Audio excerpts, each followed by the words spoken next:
Assalamualaikum warahmatullahi wabarakatuh. Innal hamdalillah nahmaduhu wa nasta'inuhu wa nastaghfiruh wa na'udzu billahi min syururi anfusina wa min sayyiati a'malina. May yahdihillahu fala mudilla lahu wa may yudlil fala hadiya lahu.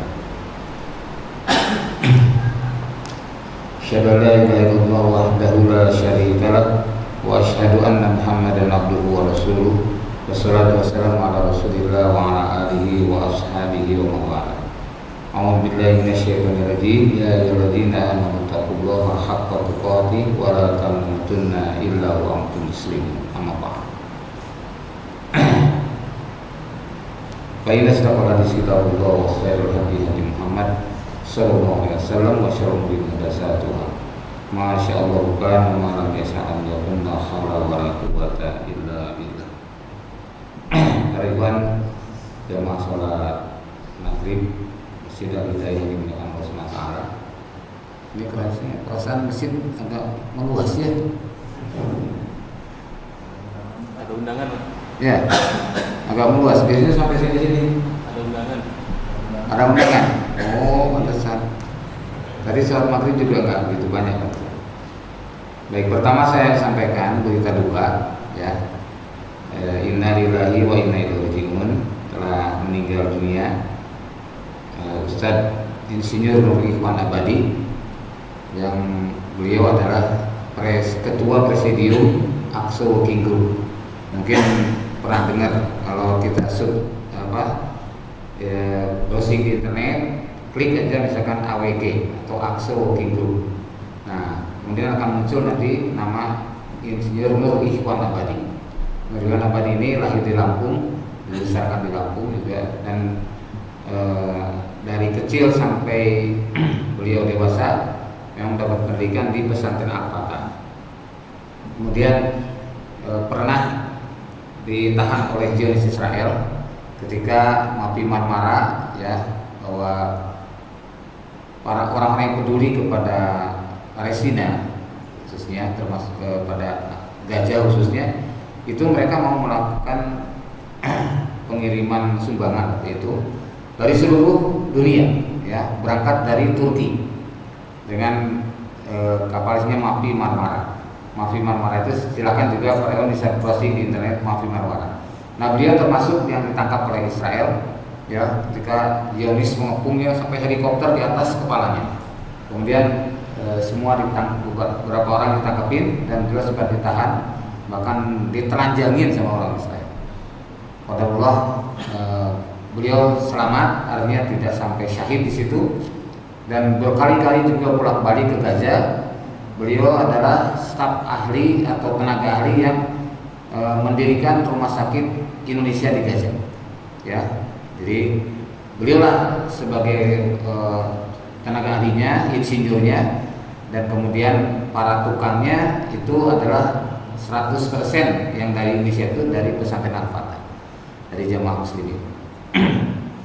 Nah, itu kemudian sampai berdirilah rumah sakit Indonesia di Gaza. Nah, tadi malam, kemarin sore terjadi kecelakaan di kilometer 87, ya, tol Cipali. Kemudian beliau meninggal di TKP dan tadi siang sudah dimakamkan. Semua melihat dari hal ini, semoga beliau menjadi termasuk orang-orang yang syahid di jalan Allah, ya.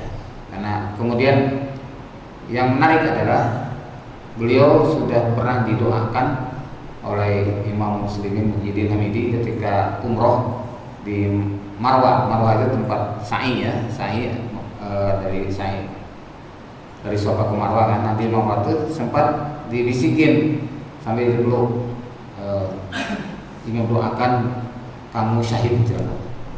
Nah, terus beberapa hari sebelum kejadian tadi malam itu, kejadian tadi sore itu, seorang syekh dari Palestina yang mengajar selama 1 pekan di Lampung, namanya Profesor Dr. Abdul Fattah Al-Waisi, itu juga menyampaikan hal semacam itu. Dia bilang gini, kamu tidak syahid di Gaza, kamu akan syahid di Indonesia.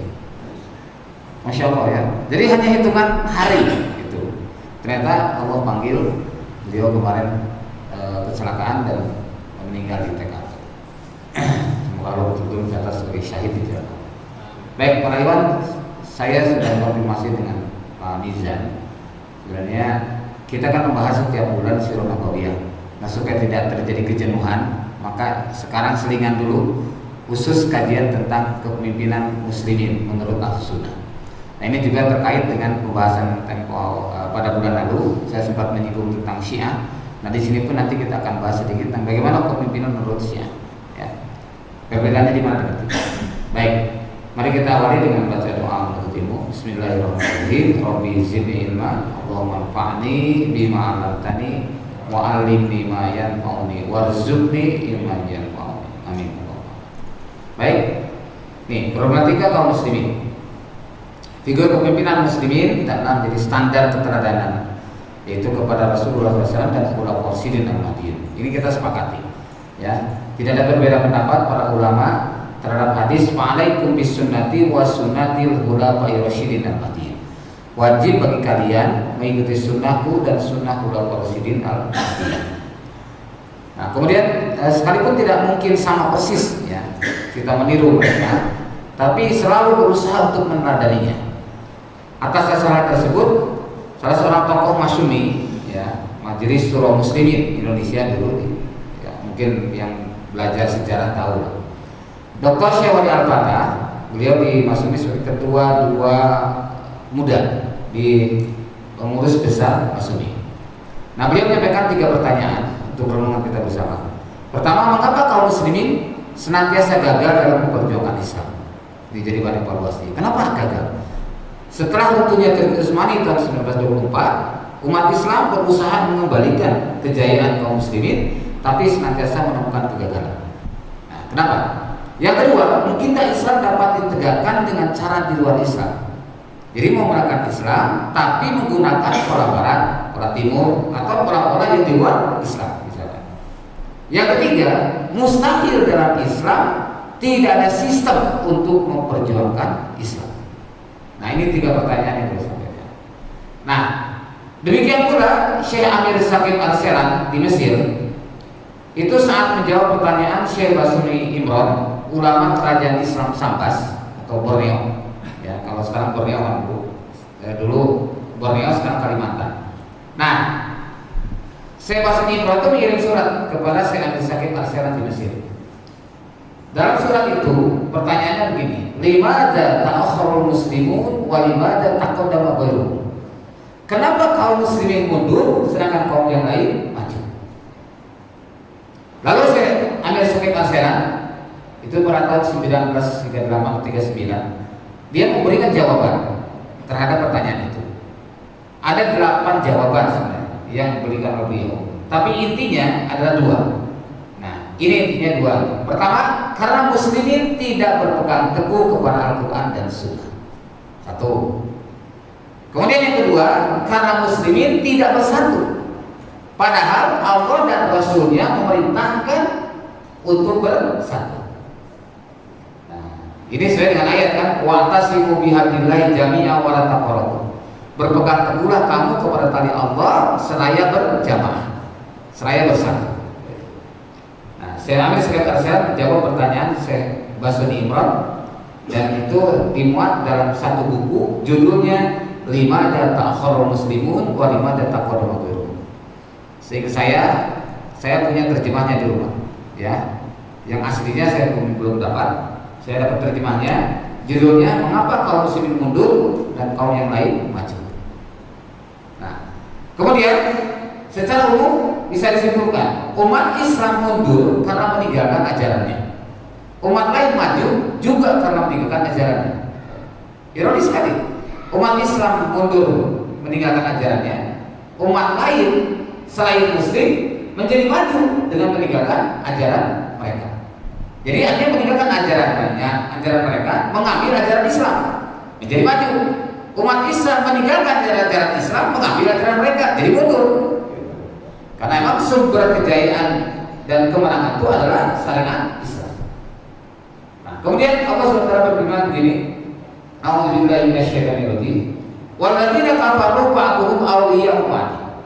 Orang-orang kafir itu satu sama lain mereka saling melindungi, saling memimpin, saling menolong, saling membantu. Illa taf'aluhu.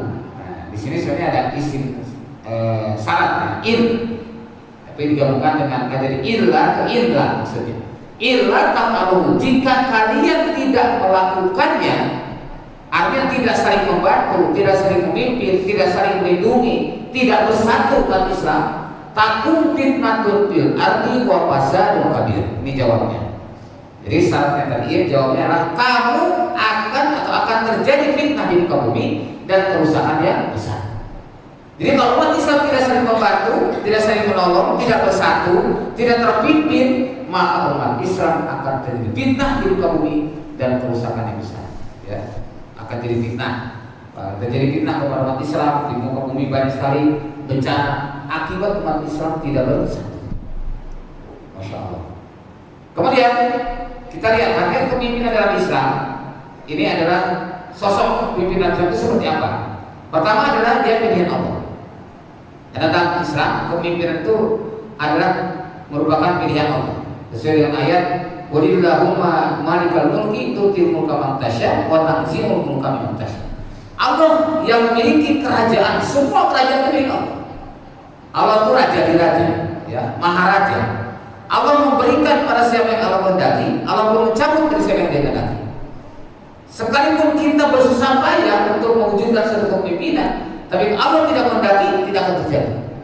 Ya, ini kaitan dengan kepemimpinan. Nah, kemudian yang kedua, kepemimpinan itulah buah ketaatan. Sebagaimana dalam firman-Nya, wa'adallahu alladziina aamanu minkum wa 'amilus shalihaati la yastakhlifannahum fil ardh. Allah telah berjanji kepada kamu orang-orang beriman, ya, Allah telah berjanji kepada orang yang beriman dan beramal soleh, la yastakhlifannahum fil ardh. Allah akan menjadikan khalifah di muka bumi. Allah akan menjadikan kaum muslimin menjadi dominan, ya, memiliki kekuatan yang luar biasa. Kama stakhlafal ladzina min qablihim, sebagaimana Allah telah menjadikan mereka sebelumnya mendominasi umat manusia ini. Nah, dalam sejarah tidak ada satu agama yang bisa memiliki dominasi kekuasaan sampai seperti umat Islam. Bayangkan 13 abad, bukan waktu sebentar. Ya, yang paling suksesnya adalah 800 tahun. Ya, 800 tahun. Jadi sampailah tentunya Tigris Mani tahun 1924. Nah, itulah buah ketaatan. Kemudian yang ketiga, kepemimpinan itu amanah. Ya, jadi kalau amanah adalah bukan merupakan sebuah rebutan sebenarnya, karena amanah sebenarnya. Seperti disebutkan dalam surah Al-Anfal ayat 27. Jangan kamu mengkhianati amanat yang Allah berikan kepada kamu. Nah, kemudian yang keempat, kepemimpinan dalam Islam itu melaksanakan Quran dan Sunnah. Seperti disebutkan dalam Al-Quran, ya ayyuhalladzina amanu atiiullaha wa atiiur rasulah wa ulil amri minkum. Wahai orang beriman, taatlah kamu kepada Allah, taat kepada Rasul dan ulil amri di antara kalian. Fa in tanaza'tum fi syai', apabila kamu menemukan persengketaan, perselisihan, perbedaan pendapat dalam satu perkara, farudduhu ila Allah wa Rasul, maka kembalikan kepada Allah dan Rasul. Nah, yang mengembalikan kepada Allah dan Rasul itulah ulil amri. Ulil amri di sini adalah ulil amri yang diangkat di antara kaum muslimin. Jadi kalau itu artinya orang-orang yang memegang urusan. Kalau secara bahasa, ulil amri itu semua yang memegang urusan itu ulil amri. Direktur perusahaan ulil amri karena dia memegang urusan, ya. Bahkan germo juga ulil amri kalau secara bahasa gitu. Tapi secara istilah, secara syar'i, ulil amri adalah orang-orang yang mengurus urusan kaum muslimin dengan tuntunan Al-Quran dan Sunnah dan mengembalikan permasalahan kepada Quran dan Sunnah.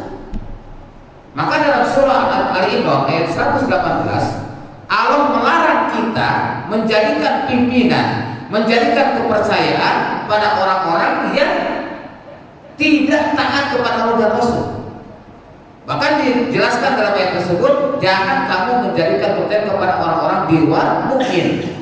Padahal mukmin ada di situ, ada kaum muslimin dan kaum mukmin. pilih yang lain, Allah melarang. Ya. Maka ketika dulu masih ingat ya, juga viralnya surah Al-Maidah ayat yang ke-1. Ingat ya, ketika mau Ahok jadi gubernur Jakarta, geger kan? Nah, karena sempat mengeluarkan kata-kata yang tidak sepantasnya diungkapkan. Maka surat Al-Maidah yang ke-1 mendadak populer di mana-mana. Ya ayyuhalladzina amanu la tattakhidul yahuda wan nasara awliya. Wahai orang beriman, janganlah kamu menjadikan pimpinan kepada orang-orang Yahudi dan Nasrani. Nah ini ya. Jadi itu agama. Kemudian yang kelima, bahwa kepimpinan dalam Islam itulah pimpinan Hizbullah. Awas seperti Hizbullah jangan punya ide. Oh Hizbullah berarti di mana? Syiah? Bukan.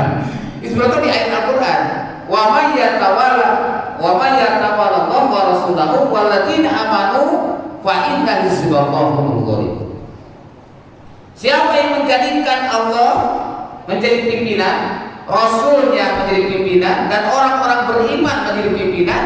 Jadi tiga, pimpinannya Allah, Rasul, dan orang beriman dijadikan pimpinan oleh kita, maka sesungguhnya Hizbullah itulah orang-orang yang akan mendapatkan kemenangan. Allah menjamin kemenangan. Nah, jadi orang-orang Hizbullah itu kalau dia memberikan pimpinan kepada Allah, kepada Rasul, dan kepada orang yang beriman lagi, maka itulah Hizbullah. Kemudian yang keenam, kepimpinan dalam Islam itulah rahmat untuk seluruh alam dan seluruh manusia. Maka ayat tentang wa ma arsalnaka illa rahmatan lil alamin, surah Al-Anbiya 107. Kemudian wa ma arsalnaka illa kafatan linnas, itu surah Saba ayat 28. Itu dua-duanya turun di Mekah, bukan di Madinah. Turun di Mekah di saat Rasul terintimidasi, teraniaya, dikejar-kejar, mendapatkan siksaan, ya, Rasul dan para sahabat dari orang-orang kafir. Tapi Allah turunkan wa ma arsalnaka illa rahmatan lil alamin. Tidaklah kami utus engkau Muhammad kecuali rahmat seluruh alam. Tidaklah kami utus engkau Muhammad kecuali untuk seluruh manusia, basyir wa nadhir, sebagai pemberi kabar gembira dan pemberi peringatan. Walakin aktsarun nasi la ya'lamun. Namun kebanyakan manusia tidak mengetahui akan hal ini. Enggak mengetahui Rasul seperti itu. Maka tidak sedikit orang karena bangga Rasul sebagai negarawan, supaya kepala negara. Coba Rasul disamakan dengan Prabowo kalau sekarang, disamakan dengan Jokowi. Kira-kira kita ridho tidak? Enggak lah. Rasul itu jelas rahmatin alamin, rahmat seluruh alam. Masa dijadikan disamakan dengan kepala negara yang secuil begitu? Ya. Jelas ini adalah penghinaan. Ya. Kemudian Rasul itu untuk seluruh manusia, bukan kepala negara Arab. Ya, ini. Jadi kita harus hati-hati dalam melihat ini, karena kita seolah-olah mengagungkan Rasul, pernah menghinakan Rasul, menyebut Rasul sebagai politikus agung, Rasul sebagai kepala negara, itu menghina Rasul.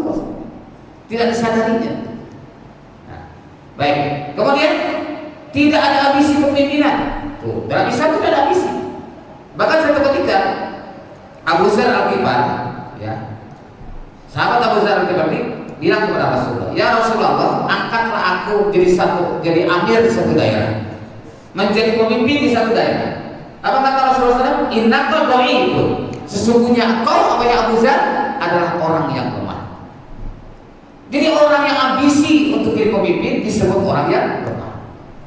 Lalu Rasulullah menyampaikan, satahrisuna alal imaro nadamata yaumal qiyamah. Kamu akan berebut dalam urusan kepemimpinan, tapi jadi penyesalan di hari kiamat. Masya Allah. Kalau sekarang kira-kira gimana? Orang jadi pemimpin berebut atau gimana? Rebutan, kalau ya seolah prestasi gitu. Bahkan sampai miliaran. Ada teman saya mungkin habis lebih dari 1 miliar, tapi tidak dapat, nggak terpilih. Akhirnya rumahnya yang tadinya bagus, uangnya banyak, jatuh miskin. Sekarang jadi kontraktor, jadi kontrak. Rumahnya jadi kontrak sekarang. Padahal tadinya punya rumah sudah bagus. Kenapa? Ambisi kepemimpinan. Nah ini Masya Allah. Kemudian yang ke-8, kepemimpinan itu tanggung jawab. Nabi bersabda, al-imam ra'in. Imam itu ra'in, sebagai penggembala. Status penggembala seperti halnya ketika di masa Khalifah Umar mendatangi seorang gembala. Kata Umar, wahai anak gembala, coba aku beli satu saja kambing ini. Nah, kata anak muda, gimana aku menjualnya? Ini kan saya harus jadi penggembala. Saya tidak punya hak milik kepada kambing-kambing ini. Kata udah, kamu bilang saja sama majikanmu, mungkin dimakan serigala atau hilang, kau tidak akan juga perhatian dengan jumlah yang begini banyak. Hilang satu, gitu ya. Nah, apa kata si anak itu? Kalau majikanku tidak tahu, ba'in Allah, di mana Allah? Maka Umar bergetar hatinya mendengarkan ungkapan tauhid dari seorang anak gembala. Di mana Allah? Inilah hakikat seorang gembala. Enggak memiliki, dia mengatur, mengurus, merawat, ada karena punya majikan. Begitu pula seorang imam, seorang pemimpin dalam Islam, dia menggembala umatnya, menyantuni umatnya, karena itu semua titipan dari Allah Subhanahu wa taala. Bukan eksploitasi, bukan umatnya dijadikan komoditi, ya, sehingga bercokol di atas kepala umat. Tidak. Dalam Islam, seorang imam atau pemimpin itu di tengah-tengah umat, bukan di atas kepala umat. Nih. Kemudian yang selanjutnya, bahwa imam itu adalah sebagai perisai, al-imam junah, sebagai perisai, sebagai benteng. Jadi melindungi apabila terjadi sesuatu. Maka dalam surah An-Nur ayat 55 ya disebutkan bahwasanya Allah akan menggantikan dari rasa takut menjadi aman sentosa dengan adanya kepemimpinan dalam kaum muslimin. Baik. Nah, inilah figur atau uswah kepemimpinan Islam yang disyariatkan. Garis bawahi, yang disyariatkan. Karena nanti saya akan jelaskan juga yang tidak disyariatkan. Nah, yang disyariatkan begini. Pertama, Nabi Muhammad SAW. Jelas ayatnya kan, laqad kana lakum fi Rasulillahi uswatun hasanah. Sungguh teladan Nabi Rasulullah SAW dan teladan yang baik, teladan yang sempurna, beautiful pattern, pola hidup yang terbaik. Maka kita menjadikan Rasul sebagai teladan, sebagai figur kepemimpinan, uswah dan qudwah. Kemudian dalam surah Al-Asr ayat 7, wa ma taqul rasul fakhuduhu wa ma nahakum anhu bangka. Apa yang Allah datangkan kepada kalian dari Rasulullah SAW, maka hendaklah kalian lakukan, kalian laksanakan. Dan apa yang dicegah oleh Nabi kepada kalian, karena kalian jauhi. Ya. Nah, ini. Yang kedua, yang menjadi figur dan uswah itu ulul azmi. Jadi kepemimpinan Nabi Nuh, Nabi Ibrahim, Nabi Musa, Nabi Isa, dan Nabi Muhammad SAW bisa kita terapkan dalam kehidupan kita. Karena Allah berfirman dalam surah Asy-Syura ayat ke-13, A'udzubillahi minasyaitonir rajim, syara'an lakum minad-din. Allah telah mensyariatkan kepada kalian dari Islam ini ma wasa bihi Nuha, apa yang Allah wasiatkan ya kepada Nabi Nuh. Walladzi auhayna ilaika, dan yang kami wahyukan kepada kaum Muhammad, wa ma wasaina bihi Ibrahim wa Musa wa Isa, dan yang kami wasiatkan kepada Nabi Ibrahim, Nabi Musa dan Nabi Isa. Apa itu wasiatnya? Apa itu wahyunya? Apa itu syariatnya? An aqimu dina wa la tataffarraqu fi, agar kalian menegakkan Islam ini dan tidak berpecah belah di dalamnya. Artinya perintah untuk bersatu. Jadi persis pertanyaan tadi dari Syekh Basani Imran kepada Syekh Abdul Sakit Al-Sela terjawab dengan ayat-ayat seperti ini. Kemudian yang ketiga, yang harus difigur itu adalah khulafaur rasyidin al-mahdiyyin. Abu Bakar, Umar, Utsman, Ali, ini yang dicontohkan oleh mereka yang Rasul misalkan fa'alaikum bisunnati wa sunnatil khulafair rasyidin al-mahdiyyin. Wajib bagi kamu mengikuti sunnahku dan sunnah khulafaur rasyidin al-mahdiyyin. Nah, ini antara kepemimpinan tentang nabi dan penguasa. Jadi semua para nabi itu dakwahnya dakwah tauhid. Ya. Para nabi tersebut semua berdakwah kepada tauhid dan mewujudkan kehidupan berjamaah, yakni menjadi imam di kaumnya. Yang membedakan apa? Adalah area dakwahnya. Nabi-nabi alaihi salam tersebut berdakwah di kaumnya dalam lokal tertentu. Misalkan Nabi Musa, ya, Nabi Ibrahim, nabi-nabi yang lain juga sama.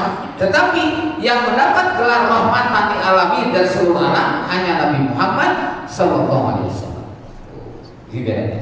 Maka bila kita menyebut Rasulullah SAW sebagai kepala negara Islam Madinah, ini berarti mempersempit, ya, mengecilkan misi beliau. Nah, sistem kepemimpinan Islam yang disyariatkan tadi khilafah alamin yang jadi buah, yang kedua al-jamaah atau jamaatul muslimin dan imamnya, Yang ketiga, tidak mengikuti pola barat maupun pola timur dalam hal-hal prinsip. Kalau berbuat laisal birru an tuwallu wujuhakum qibala al-masyriqi wal maghrib. Bukanlah satu kebaikan kita menghadapkan wajah kita ke barat atau ke timur. Tapi kita harus menghadap kepada Allah Subhanahu wa taala. Kemudian di surah Al-An'am ayat 153 disebutkan bahwasanya ikutilah jalan. Ya. Hadis sabili.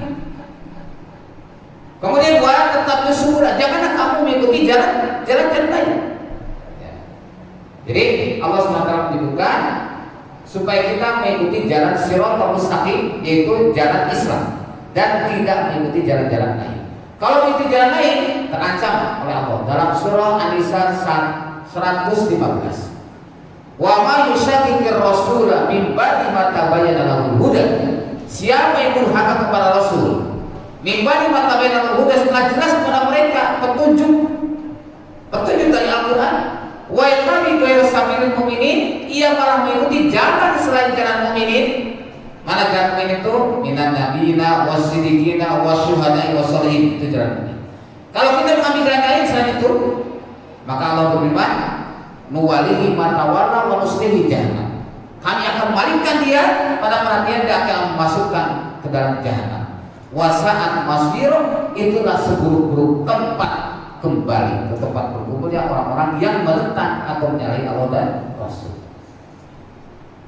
Nah, maka figur sukses yang menjadi ibrah, tapi tidak disyariatkan. Ingat, tadi yang disyariatkan, ini yang tidak disyariatkan. Artinya tidak diperintahkan untuk mengikuti orangnya, tetapi jadi pelajaran. Banyak hal yang bisa kita pelajari dalam kebaikan-kebaikannya. Contoh, Umar bin Abdul Aziz ini adalah merupakan seorang raja di Bani Umayyah, tapi berusaha untuk mengembalikan sistem khilafah. Ya, sehingga selama 2,5 tahun mengikuti jejak langkah dari Umar bin Khattab, karena ini ada cicitnya, ya, cicit dari Umar bin Khattab. Maka kemudian baru 2,5 tahun berjalan sudah dibunuh oleh Bani Umayyah. Akhirnya kembali lagi kepada sistem mulkan, sistem kerajaan. Kemudian Tariq bin Ziyad yang membuka Spanyol, Islam masuk ke Spanyol tahun 771 Masehi, sehingga kemudian bertahan Islam di Spanyol sampai kurang 700-an tahun, hampir 800 tahun. Itulah disebut dengan Andalusia. Ya, Masya Allah, luar biasa. Kemudian Harun al-Rashid yang meningkatkan infrastruktur, kemudian banyak menerjemahkan buku-buku di situ, dan ada perpustakaan terbesar di masa Mahmud bin Harun al-Rashid putranya, yaitu Baitul Hikmah. Ya. Kemudian Sulaiman al-Ayyubi membebaskan Baitul Maqdis tahun 1187 Masehi atau 583 Hijriah.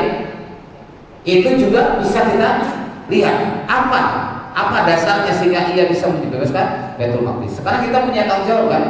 Al-Aqsa masih dikuasai oleh Israel, maka kita punya tanggung jawab untuk membebaskan Al-Aqsa dari penjajahan Zionis. Salah satunya kita bisa melihat bagaimana Sulaiman itu mengupayakan hal ini. Beliau mengumpulkan semua pasukan muslimin di seluruh jagat ini, ya. Walaupun beliau bukan orang Palestina, beliau dari Tikrit, ya, Tikrit ke daerah Irak. Terus berjalan sampai terkumpul puluhan ribu kaum muslimin yang sepakat untuk membebaskan Baitul Maqdis. Masya Allah, ya. Kemudian Muhammad Al-Fatih 1453 Masehi, dari usia 9 tahun tidak pernah meninggalkan sholat malam. Satu saat Muhammad Al-Fatih mengumpulkan para prajuritnya sebelum melakukan penyerangan kepada Konstantinopel. Kata Muhammad Al-Fatih begini, sekarang kalian semua berdiri. Siapa di antara kalian yang pernah meninggalkan sholat wajib, silakan dulu. Ternyata gak ada satupun. Artinya semua prajurit ini komitmen dengan sholat wajib di Mekah. Lalu kata Muhammad Al-Fatih, siapa di antara kalian yang pernah meninggalkan sholat rawatib, sholat sunnah, qobliyah atau ba'diyah, silakan dulu. Maka separuhnya itu dulu. Artinya semuanya istiqomah, tidak meninggalkan qobliyah atau ba'diyah. Ya. Lalu kemudian yang ketiga, siapa di antara kalian yang pernah meninggalkan sholat malam, sholat tahajud, silakan dulu. Ternyata semuanya duduk. Artinya pernah meninggalkan sholat malam. Sementara Muhammad Al-Fatih sejak usia 9 tahun dengan binaan guru Ang Samsudin, dan dorongan dari Muhammad Murad bapaknya tidak pernah meninggalkan sholat malam. Dan inilah yang disyaratkan oleh Rasulullah SAW, bahwa Konstantinopel akan bebas oleh sebaik-baik pemimpin dan sebaik-baik pasukan. Ternyata itulah Muhammad Al-Fatih 1453 Masehi. Makanya ketika saya ke Turki, ke Istanbul, ya, datang ke makam Muhammad Al-Fatih, datang ke Masjid Muhammad Al-Fatih, itu tergambar bagaimana dulu membebaskan hal ini, gitu ya. Karena itu satu kekuasaan yang tidak bisa runtuh oleh sekian banyak generasi. Dari mulai di masa Khulafaur Rasyidin, Bani Umayyah, Bani Abbasiyah, sampai Turki Utsmani, ya, dari zaman Muhammadiyah Takror, itu Bani Saljuk dari awal-awal tidak bisa. Tapi kemudian ternyata di masa Muhammad Al-Fatih masih masuk Turki Utsmani 1453 ternyata bisa dibebaskan. Jadi sekian ratus tahun, ya, kemudian baru bisa terbebas. Nah, ini kemudian Sultan Abdul Hamid Turki Utsmani 1922 yang pernah mempertahankan bumi Palestina sehingga orang Zionis minta tanah sejengkal pun tidak dikasihkan, ya, oleh Sultan Abdul Hamid. Dan kemudian di situ dendamnya makin kuat kepada kaum muslimin untuk menghancurkan umat Islam. Maka dengan kesempatan bisa merebut Baitul Maqdis, ya, dijajah, kemudian 88% tanah Palestina bisa direbut oleh Zionis, padahal dulu datangnya Zionis datang ke Palestina sebagai lajiun atau sebagai pengungsi, nggak punya apa-apa. Mereka compang camping, terlantar, diberikan makan, diberikan pakaian, disambut oleh bangsa Palestina. Tapi ternyata didukung oleh Inggris, didukung oleh Prancis, didukung oleh Sekutu. Ternyata akhirnya Israel mampu mengusir orang Palestina. Maka 2/3 penduduk Palestina diusir dari bumi Palestina, sehingga tinggal 12% tanah Palestina yang masih diduduki oleh orang Palestina. Dan penduduknya 2/3 keluar dari Palestina, tersebar di berbagai negara. Yang paling banyak adalah di Yordan. Nah, inilah dendam kesumatnya itu tahun 48 dilakukan, kemudian tahun 67 yang mengingat peristiwa Khaybar, bahwa pada tanggal 7 Juni dulu umat Islam telah menghancurkan pusat kekuatan Yahudi di Khaybar. Maka mereka pun dengan niat dendam itu mengusir kaum muslimin dari Palestina. Nah, kemudian itulah Turki Utsmani, ya, yang sempat mengharamkan tanah ini untuk Israel. Para mujahidin tokoh pergerakan di berbagai negara termasuk Indonesia juga bisa dijadikan sebagai ibrah bagi kita, pelajaran. Baik, nah inilah Rasulullah SAW itu adalah beliau adalah guru wahyu yang siring, amanah, tabligh dan patonah. Fleksibilitas kepemimpinannya bisa ditiru oleh semua pihak, oleh pribadi, oleh pedagang, dokter, ekonom, kepala rumah tangga, direktur perusahaan sampai kepala negara dapat menerima manfaat direct keteladanan beliau. Tapi beliau tidaklah sama dengan mereka semua. Nah, ini terbukti dalam surat-surat beliau, ya, kepada raja-raja. Bahasanya gini, Bismillahirrahmanirrahim, min Muhammadin abdillah wa rasulih, dari Muhammad hamba Allah dan utusannya, ila Heraklius Azibiru, kepada Heraklius atau Hercules kerajaan Rum. Salam alamat kabaruda, keselamatan bagi orang yang memiliki petunjuk. Pak ini aduka, sesungguhnya aku menyeru engkau bidayatul Islam, dengan seruan Islam. Asli taslam, Islamlah engkau, niscaya engkau akan selamat. Begitu. Pertama yang kita pahami di sini, Rasulullah tidak pernah bi Muhammadin isu daulah, tidak pernah. Bahwa Muhammad itulah komandan darat, tidak ada satu kalimat itu. Ya, ada di ini Muhammad bin Abdullah wa Rasulih. Muhammad itu hamba Allah dan utusannya. Kemudian salamnya nggak assalamualaikum, kan tidak boleh kita mengucapkan salam kepada orang muslim. Yang dibolehkan salamun ala man tabaruda. Jadi kalau kita ketemu orang muslim, boleh seperti itu. Salamun ala man tabaruda. Keselamatan bagi orang yang mengikuti petunjuk, bukan bagi dia, bagi orang yang mengikuti petunjuk. Nah, itu. Ini yang Rasulullah sampaikan kepada berbagai negara, pada berbagai kerajaan waktu itu. Dan Nabi sabda, lastu bimalik, aku bukan seorang raja. Maka dalam Al-Quran, lasta alaihim bimusaytirin, engkau Muhammad bukan jadi penguasa atas mereka. Jadi sosok Rasul itu tidak sama dengan penguasa yang ada, baik dulu dan sekarang. Maka itu khalifah imamah itu berada pada masa nubuwah, maka ia pun bukan raja, tetapi sebagai penggembala, sebagai rohim. Tapi bukan berarti anti kekuasaan, seperti dalam surat Ali Imran tadi. bukan kekuasaan, tetapi meyakini kekuasaan itu mutlak milik Allah. Allah akan berikan pada seperti ini. Kemudian kekuasaan itu diberikan Allah kepada orang-orang yang solih. Anal atau yang semua ibadah solihu. Sesungguhnya bumi Allah ini Allah akan wariskan kepada orang-orang yang solih. Nah, kemudian juga yang tidak disyariatkan sistem kepemimpinannya ada Daulah Umayyah, Abbasiyah, Utsmaniyah, negara-negara Islam di seluruh dunia yang sekarang sampai lebih dari 50 negara, ormas Islam, orpol Islam itu tidak disyariatkan, tapi itu fakta sejarah, ya ada fakta sejarah. Tapi bukan harus kita ikuti pola-pola itu karena tidak disyariatkan. Ya. Nah, kemudian inilah tanda penegak kepemimpinan Islam berakidah Ahlussunnah wal Jamaah. Tauhidnya lurus, tidak ada kesyirikan. Ibadahnya sesuai sunnah Rasulullah SAW, antara lain dalam sholatnya tertib dalam menetapkan imam sholat. Kemudian tertib dalam mengatur sholat sholat, ya. Tertib dalam merapatkan sholat dalam sholat berjamaah, mengaplikasikan sholat berjamaah dalam kehidupan sehari-hari, terpimpin oleh imam, seperti halnya dalam sholat. Kemudian sistem berjamaahnya berdasarkan pada dalil-dalil yang sahih, menjaga kemudian ukhuwah Islamiyah baik internal maupun eksternal. Kemudian kepeduliannya kepada permasalahan umat Islam sangatlah besar. Nah, ini perbedaan sistem kemasyarakatan tentang seperti ormas Islam dengan al-jamaah itu berbeda. Kalau ormas pertama ketuanya diangkat dengan cara suara terbanyak. Dalam al-jamaah imam diangkat berdasarkan musyawarah kemudian dibayar. Jadi berbeda. Lalu kemudian dalam ormas pemimpinannya ada masa jabatan. Dalam al-jamaah sampai seumur hidup. Ya. Kemudian kepimpinan daerah pun kalau di dalam ormas itu dengan suara terbanyak, sedangkan dalam jamaah diamanati oleh kepimpinan di atasnya. Dalam ormas ada anggaran dasar anggaran rumah tangga, dalam jamaah tidak ada anggaran dasar anggaran rumah tangga, tidak ada perang, tidak ada lambang dan sebagainya. Kemudian memiliki lambang, simbol, perang dan sebagainya, organisasi di dalamnya tidak ada. Dan pola hidupnya adalah Islam dan Barat kalau dalam ormas, sedangkan terjemah khas Islam. Nah, itulah antara lain. Dan masuk tidak ada perintah, kalau dalam ormas keluar pun tidak ada sanksi. Sedangkan dalam al-jamaah masuk diperintahkan Allah dan Rasulnya, kemudian keluar dari al-jamaah bisa tergolong mati jahiliyah atau maksiat. Wallahu a'lam bishawab.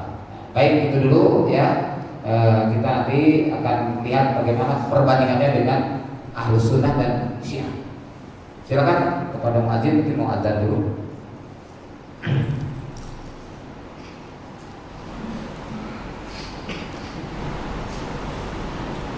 Ya, bagi ikhwan yang mau berwudu silakan ya, supaya nanti bisa kita langsung sholat berjamaah setelah ini.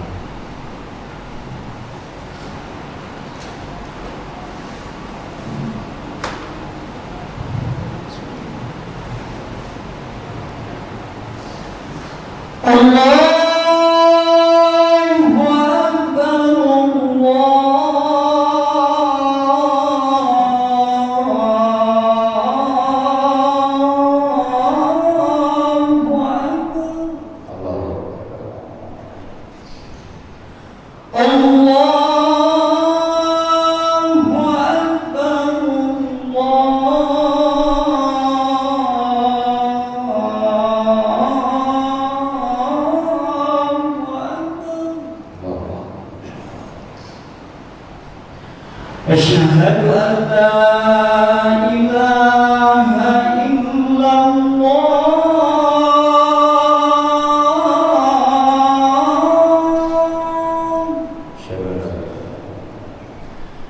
أشهد أن لا إله إلا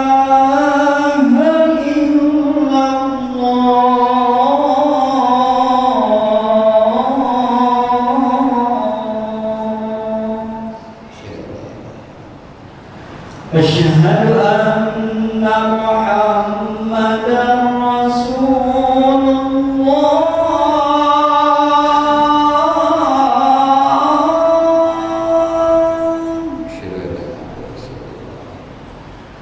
أشهد أن محمدا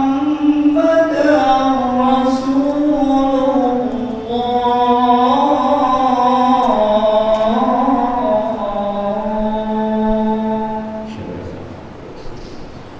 حي على الصلاة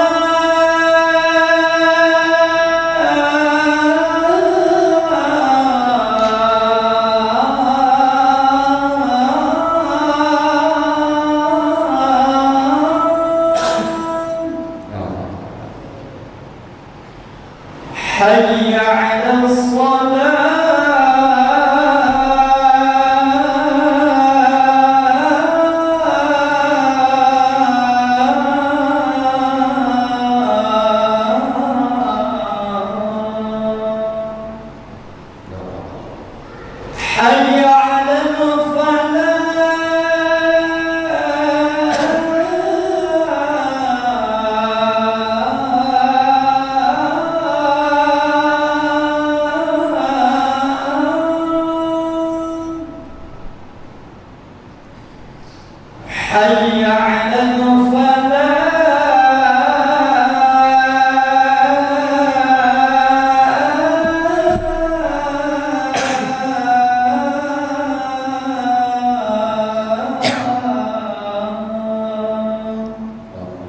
الله أكبر الله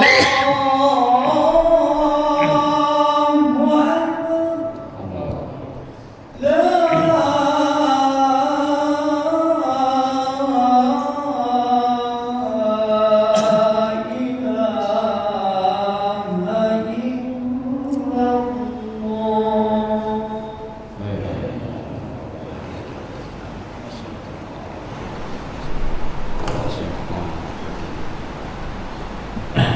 Baik para Iwan, sebelum ada pertanyaan saya jatuhkan dulu sedikit kecil ada tentang perbedaan antara Ahlussunnah dan Syiah dalam masalah kepemimpinan. Ya, dalam Ahlussunnah wajib untuk tegaknya syariat Islam tapi tidak masuk dalam rukun Islam. Jadi imam itu adanya imam dalam Islam itu wajib tapi tidak masuk rukun Islam. Kalau dalam Syiah itu masuk rukun Islam. Ya. Kemudian figur imam dalam Ahlussunnah itu manusia biasa, bukan yang maksum seperti Rasulullah SAW. Sedangkan dalam Syiah figur imam itu harus maksum, suci dari kesalahan sehingga mereka kultuskan. Kemudian imam atau khilafah dicontohkan oleh Khulafaur Rasyidin dalam Ahlussunnah, yaitu Abu Bakar, Umar, Utsman dan Ali. Sedangkan dalam Syiah imamah itu adalah atau khalifah dari Ali hingga 12 keturunan, ya, keturunan Husain sampai hari kiamat. Kemudian Imam Mahdi menurut Ahlussunnah itu menjadi imam atau khalifah terakhir di muka bumi, keturunan Hasan bin Ali radhiyallahu anhu. Sedangkan menurut Syiah, Imam Mahdi itulah imam muntazar, imam yang ditunggu, yakni imam yang ke-12 dari keturunan Husain bin Ali radhiyallahu anhu. Kemudian menurut Ahlussunnah tidak berbayat kepada imam, hukumnya mati jahiliyah. Ya, sedangkan menurut Syiah tidak berbayat kepada imam Syiah berarti tidak melaksanakan salah satu rukun iman. Nah, ini contoh rukun Islam dalam Syiah seperti ini perbedaannya, ya. Dalam Sunni ada syahadatain, dalam Syiah tidak ada, yang adanya wilayah itu kepemimpinan. Kemudian rukun imannya seperti ini, bahwa dalam Sunni ada 6 rukun iman, sedangkan Syiah ada tauhid, nubuwah, ya, kenabian, imamah, kepemimpinan. Kemudian al-adl yaitu keadilan atau pengadilan, al-ma'ad itulah tempat kembali, maksudnya adalah tentang perhitungan nanti di hari akhirat, ya. Nah, ini arti pengertian mati jahiliyah dalam melihat dari pemahaman Ahlussunnah. An-Nawawi rahimahullah, An-Nawawi itu murid Imam Syafi'i, ya, yaitu di atas sifat kematian orang jahiliyah yang mereka dalam keadaan kasau tidak memiliki imam. Itu ya, mati jahiliyah. Al-Qurtubi menyebutkan orang jahiliyah tidak membayat imam dan tidak masuk ke dalam ketaatan pada imam. Maka barang siapa di antara kaum muslimin yang tidak masuk ke dalam ketaatan pada imam, dia telah menyerupai orang-orang jahiliyah dalam masalah itu. Jika dia mati dalam keadaan seperti itu, berarti dia mati seperti keadaan mereka, seperti keadaan orang-orang jahiliyah dalam keadaan melakukan dosa besar. Al-Hafidz Ibnu Hajar rahimahullah menyatakan yang dimaksud dengan sifat kematian jahiliyah ialah seperti matinya orang jahiliyah yang berada di atas kesesatan dan tidak memiliki imam yang ditaati. Karena orang-orang jahiliyah dahulu tidak mengenal hal itu. Dan yang dimaksudkan dia mati bukan dalam keadaan kafir, tapi mati dalam keadaan maksiat. Nah, dia buktikan bahwa permisalan itu seperti lahiriahnya, yang maknanya dia mati seperti orang jahiliyah walaupun dia bukan orang jahiliyah. Atau bahwa kalimat itu disampaikan sebagai peringatan dan untuk menjauhkan, sedangkan secara lahiriah bukanlah yang dimaksudkan. Wallahu a'lam bishawab. Ini terdapat dalam kitab Fathul Bari, Sarah Hadis Bukhari nomor 7054. Demikian Pak ya. Silakan kalau bertanya. Saya ada waktu 5 menit. Ada yang mau bertanya silakan.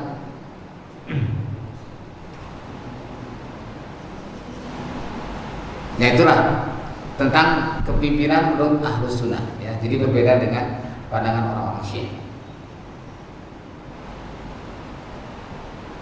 Ada? Tidak ada? Alhamdulillah. Kalau nggak ada, tapi 2 kemungkinan kalau tidak bertanya itu ya. Kemungkinan adalah sangat paham atau tidak paham sama sekali. Saya khususkan aja para ikhwan sudah paham ya. Karena jadi tadi kalau misalkan ini diperlukan ketika diulang, saya bisa share seperti biasa. Kalau ada permintaan saya share, kemudian silakan dikaji ulang lebih mendalam. Kalau ada pertanyaan-pertanyaan yang mungkin tidak sekarang disampaikan pada pertemuan mendatang silakan, atau mungkin nanti setelah sholat isya juga boleh. Ya, ingin disampaikan langsung, misalkan secara offline gitu ya, silakan. Tidak ada? Oh silakan.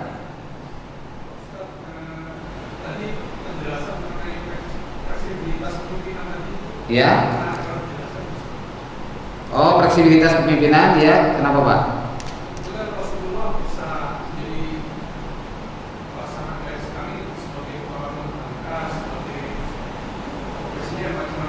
Ya. Ya, jadi Rasulullah SAW itu adalah figur pemimpin yang sempurna. Semua orang bisa menjadikan beliau sebagai figur, baik kepala rumah tangga seperti kita bersama, kepala pimpinan perusahaan, seorang ekonom karena beliau juga seorang pedagang gitu ya. Nah, seorang dokter karena beliau juga mengajarkan tibu nabawi. Kemudian begitu pula kepala negara bisa meniru Rasulullah memimpin. Tapi posisi beliau itu kedudukannya tidak sama dengan mereka semua. Gitu. Posisi beliau itu ya kan kepala negara nih, mau meniru Rasul silakan. Sekarang Pak Jokowi, Pak Prabowo mau meniru Rasulullah silakan. Ya, tetapi Rasulullah itu tidak sederajat dengan Prabowo, tidak sederajat dengan Jokowi, begitu maksud saya. Jadi Rasul itu adalah rahmatan lil alamin, rahmat seluruh alam dan seluruh manusia. Sedangkan Prabowo hanya untuk Indonesia, betul kan? Nah itu yang maksudnya. Jadi fleksibilitas ini adalah karakter kepemimpinannya bisa ditiru oleh siapa. Demikian. Baik, alhamdulillah. Ada yang lain? Silakan. Saya waktu 3 menit. Ya. Jadi itu ya para ikhwan, mari kita evaluasi, dan kalau kita lihat ini sosok. Nah ini hakikat profil pimpinan Islam.